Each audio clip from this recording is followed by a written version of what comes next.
Persatuan Mahasiswa Fakulti Sains Sosial dan Kemanusiaan sekali lagi berjaya membuktikan kebolehan mereka dengan berjaya menganjurkan kejohanan tahunan Piala Dekan FSSK bagi edisi 2025. Sukan dilihat sememangnya berjaya menyatu padukan pelajar yang datang dari latar belakang yang pelbagai, termasuklah 6 kelab pengajian yang berada di bawah PM FSSK.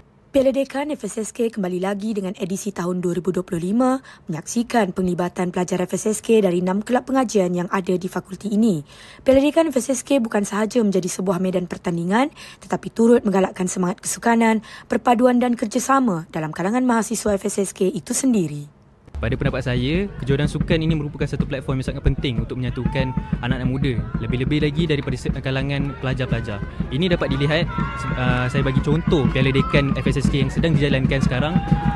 Saya sendiri sebagai ketua pengarah program, saya dapat melihat pelajar-pelajar ini daripada pelbagai latar belakang dapat bersatu padu dalam menyokong kelab-kelab persatuan mereka sendiri. Turut hadir bagi merasmikan acara penutupan kejohanan ialah Dekan Fakulti Sains Sosial dan Kemanusiaan Profesor Dr. Kadaruddin Ayub. Dalam ucapan perasmian beliau menyatakan bahawa penganjuran kejohanan sukan seperti ini wajar diteruskan sebagai satu inisiatif yang mampu memupuk semangat kesukanan dan kebersamaan dalam kalangan mahasiswa.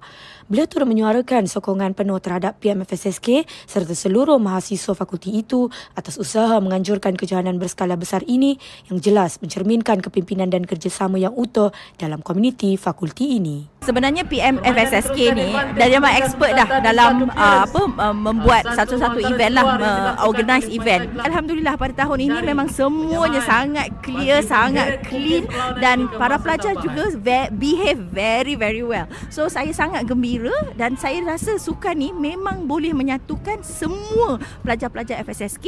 They have fun, ada semangat bersama-sama. Jadi memang saya rasa sukan ni memang baguslah untuk para pelajar kita.